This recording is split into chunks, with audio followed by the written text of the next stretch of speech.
क्या कहेंगे? पहले तो ओशो चेयर है क्या? इससे क्या बेनिफिट होगा? क्या कहेंगे?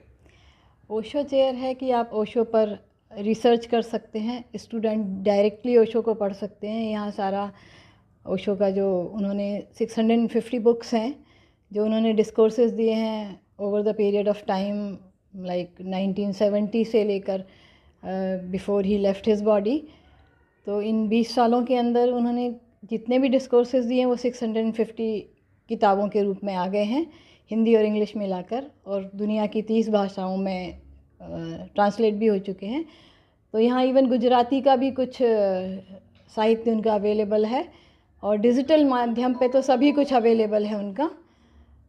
तो स्टूडेंट डायरेक्टली पढ़ पाएंगे। अभी तक क्या है, मोस्टली मीडिया के द्वारा ओशो जान पाए हैं लोग, और बच्चों को बहुत क्यूरियासिटी है जानने की, तो वो पीएचडी कर पाएंगे ओशो पर, रिसर्च करेंगे, जानेंगे। और ध्यान की यहाँ टेक्निक भी बताई जाएंगी।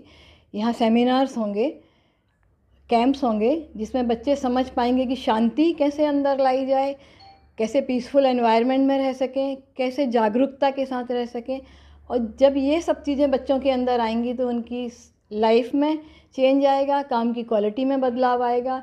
कोई बच्चा डिप्रेशन में नहीं जाएगा, कोई बच्चा सुसाइड नहीं करेगा, क्योंकि ओशो की पूरी फिलॉसफी जो थी वो लाइफ पॉजिटिव थी।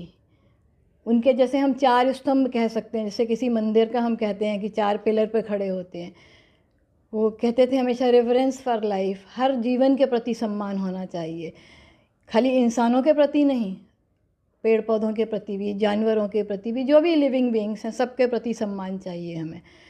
फिर दूसरी बात, उन्होंने प्रेम की बात बहुत गहराई से की है कि हर व्यक्ति प्रेम पूर्ण और करुणामय होना चाहिए। उसके बाद आप तीसरे पिलर पे आ सकते हो, ध्यान। आप प्रेम पूर्ण हो जाएंगे, करुणामय हो जाएंगे, तो ध्यान आप अपने अंदर घटित होने लग जाता है। ध्यान का मतलब अभी तक जो लोग समझ पाते हैं वो समझते हैं कंसंट्रेशन इसका मतलब है, पर ध्यान का मतलब होता है निर्विचार चैतन्य, स्टेट ऑफ नो माइंड। और वो आज के टाइम के लिए मैं कहूँगी राइट माइंडफुलनेस, जो एक और ध्यान से आगे की बात कर रही हूँ कि 24/7 आप उस स्टेट में रह सकें कि आपके सराउंडिंग में भी क्या हो रहा है उसको आप विटनेसिंग करके देख पाएँ, कि साइड में क्या चल रहा है, वहाँ क्या चल रहा है, सामने क्या चल रहा है, आप हर मोमेंट में अवेयर हैं, जिसकी ओशो ने बहुत बात की है, जागरूक होने की।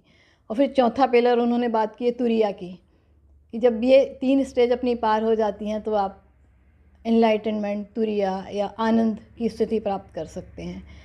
तो ये सब बच्चे सीख पाएंगे मेरे हिसाब से। तो चलिए, कॉलेज में किया हुआ है, पर बहुत छोटे उम्र से बच्चों को ध्यान सिखाना चाहिए, जिससे कि ये सब डिप्रेशन जैसी चीज़ ही ना आए बच्चों के अंदर। भी कॉम्पिटिटिव वर्ल्ड है, इतना सब समझ में आता है, एजुकेशन बहुत ज़रूरी है, नॉलेज बहुत ज़रूरी है, पर वो आउटर रिचनेस के लिए ज़रूरी है, और इनर के लिए तो आपको ध्यान करना ही होगा, उसके बिना इनर नहीं पाया जा सकता। और ओशो ने दोनों के बैलेंस की बात की है। उन्होंने कहा है हमें बुद्ध भी चाहिए, आइंस्टीन भी चाहिए, मिला जुला जुला व्यक्तित्व हो हर इंसान का। कि वैज्ञानिक जो रिसर्च कर रहे हैं, जो साइंटिस्ट जहाँ पहुँच गए हैं आज, पर वो सिर्फ इसलिए नहीं यूज़ होना चाहिए कि सिर्फ बम बनाया जाए या जो डिस्ट्रक्शन के लिए यूज़ हो, कुछ पॉजिटिव वे में भी यूज़ होना चाहिए। पर पॉजिटिविटी तो ध्यान करने से ही आएगी। तो ओशो हमेशा बात करते थे कि विज्ञान, कला और धर्म या आध्यात्म, इन सब का मिला जुला स्वरूप होना चाहिए। तो विज्ञान में तो बहुत आगे बढ़ गए हैं, कला के बिना तो जीवन बिल्कुल कैसे बेरंगहीन हो जाएगा, मतलब आप सब कुछ हो जाए आपके पास और कला ना हो ज़िंदगी में, तो आप सोचिए, रंग ना हो ज़िंदगी में तो वो हो जाएगा। और आध्यात्म आपको अंदर की शांति में ले जाएगा। तो सब कुछ मिला जुला स्वरूप वो ओशो बात करके गए हैं, और उन्होंने अर्ली 70s के डिस्कोर्सेज में ये सब बात कही है।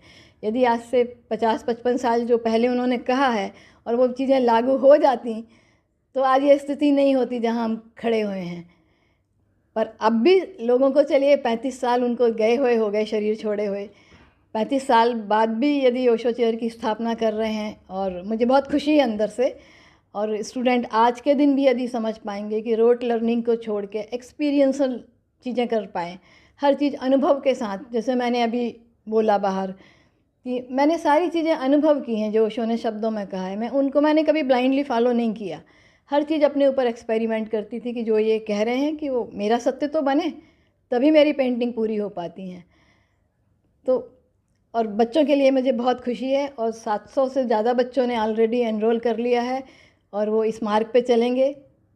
एक एक घर में परिवर्तन आएगा तभी सोसाइटी बदलेगी, सोसाइटी बदलेगी तो देश में परिवर्तन आएगा।